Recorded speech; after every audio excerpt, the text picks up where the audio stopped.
Happy Tuesday, everybody. I'm KHOU 11 Meteorologist Pat Cavlin here with a look at your forecast. If you weren't a fan of the cold weather, we've got better news for you. Temperatures are finally starting to warm up across the area. In fact, we're already going to be in the 70s today, and then the 80s return as we go through the next few days. I mean, look at this. We go from 37 degrees this morning to 83 degrees tomorrow, Wednesday. Going to be a very, very warm day across southeast Texas. Normal high this time of year is 75.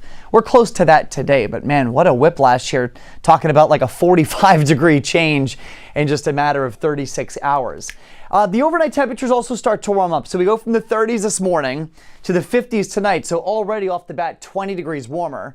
Tomorrow night and Thursday night, only into the mid-60s. So again, a noticeable trend upwards here in the numbers, not just for the afternoons, but also for the overnights. And this will come as a result of a little more humidity in play as well, and that will bring our fire risk down just a bit. But notice we stay dry, so no rain chances coming up here the next 3 nights. Beautiful day, though, out there right now. I mean, this is like one of those top 5 days for the whole year. Sunny, warm, not hot, not cold, perfection. Upper 60s right now. We get to the 70s for the afternoon, again with no humidity and just a light breeze. Hour by hour, look at this. If you don't believe me, take a look at the graphic for yourself.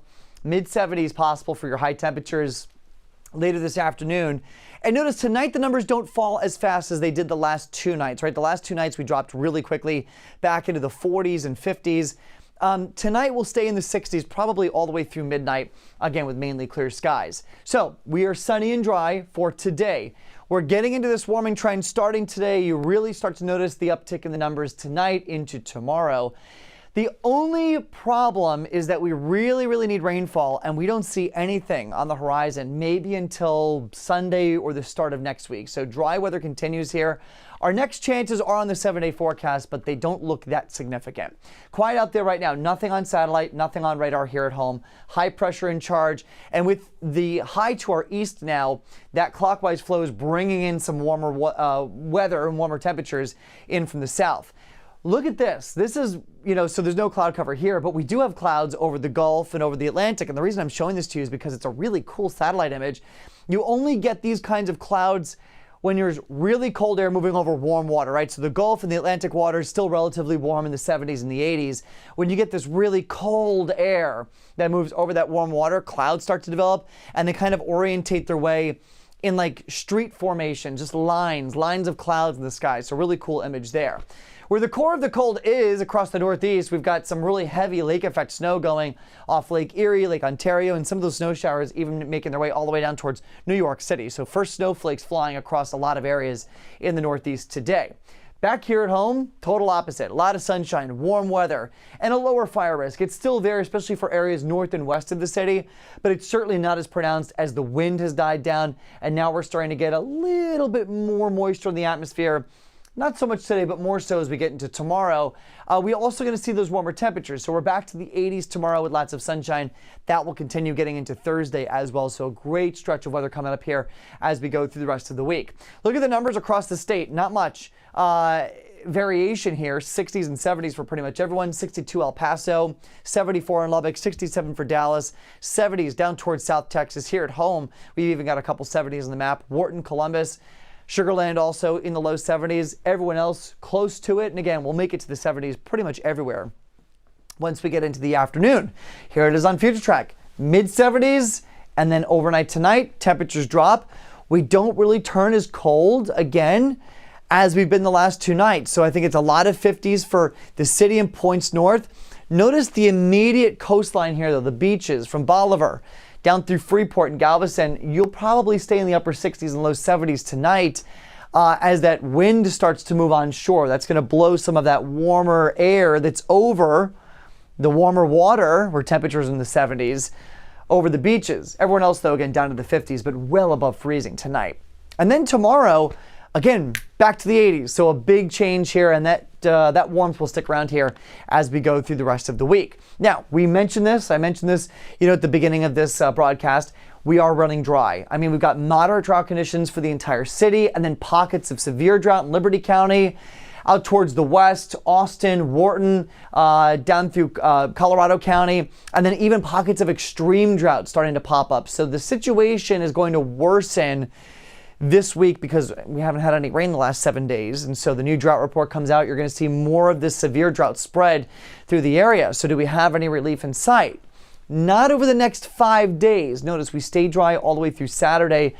We may see a couple showers Sunday. I think our better chance right now looks to be Monday. Now, earlier in the week, we teased the potential for another cold front Sunday into Monday. That front looks a lot weaker, and it looks to move a lot farther north as well. Here's the setup. It's a Pacific storm system. This moves onshore by the end of the week, and then it will track to the east.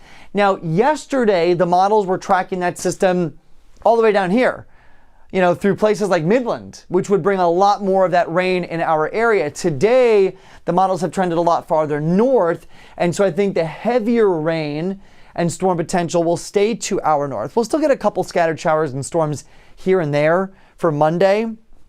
This is not going to be a drought-busting rain, though, by any means, at least with that system on Monday. So there's the next rain chance. Again, that system moves onshore Friday into Saturday. I will say the better news is that as we look beyond that system, there's another one and then one behind that. So we do start to turn into a more of an active pattern here by the end of the month, and they're all going to try to follow that track of diving south and then cutting across the country. So maybe we get some more rain out of that. NOAA and the Weather Prediction Center tends to think so as well. They've now highlighted us in the potential to see wetter than normal conditions getting into the middle of the month. All right, if you're traveling on Wednesday, it is going to be messy, messy, messy up across the Great Lakes. Heavy lake effect rain and snow continues. Places like Syracuse, Buffalo, Cleveland might be in and out of it. I think you'll probably be a little quieter there. I-95 corridor looks nice, though. Should be dry, maybe a bit breezy, but definitely on the cooler side, 40s and 50s. Warmer weather down towards Virginia.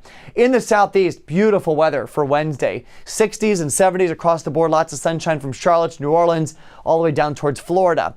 Across Texas, 80 for El Paso tomorrow. We'll do 78 in Midland. Low 70s up towards the Panhandle and the High Plains. And again, 80s start to take hold from South Texas into the Houston area, mid 70s for the Metroplex. Cooler up towards Kansas City in the 60s, and then much cooler getting into the Great Lakes, 40s and 50s from the Twin Cities to Chicago, 60s for St. Louis, even Rapid City in the 60s tomorrow. So a little bit of some warmer weather moving into the west. All right, out towards the west coast, cloudy, but should be mainly dry for LA, same for San Francisco.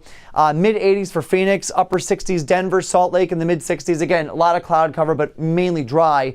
And then finally in the Pacific Northwest, 50s and 60s, maybe a shower chance up towards Seattle. Otherwise, though, quiet weather across the Intermountain West. Overnight tonight, not as cold. 60 for Inwood Forest, the Heights, Montrose, 59 for Dyersdale, 61 Pasadena, 60 for Tomball, 57 for Cypress, and then 62 for Atascocita. Wider shot, you could see some cooler weather up to the north. I think we'll do mid to upper 50s for a lot of those areas, and then low 70s down in Galveston. For the rest of today, though, enjoy it. Upper 60s for Huntsville, 73 for Katy, 74 here in the city, 60s for Galveston. Lots of sunshine again today. Looking like a nice day. We do turn the weather, the temperatures up as we get into tomorrow. So mid 70s for today, low to mid 80s then for your Wednesday. Beautiful weather on tap. We'll stay in the 80s for Thursday and Friday. Overnight temperature is going to be warmer as well, again in the mid 60s. Next rain chance, again, maybe Sunday, but I think more so getting into Monday with that storm system that passes to our north. I wouldn't even really call this a cold front anymore. Maybe some slightly cooler Pacific air, but I mean, we're going from the 80s to the mid 70s. But back closer to where we should be. No big rain chances, at least from that system. Hopefully we get some more a little bit farther down the line into the middle of next week. All right, that's your forecast here on KHOU 11 Plus. We're going to have more coming up on this forecast on the KHOU 11 News at 4 o'clock. Thanks for watching, and we hope to see you then.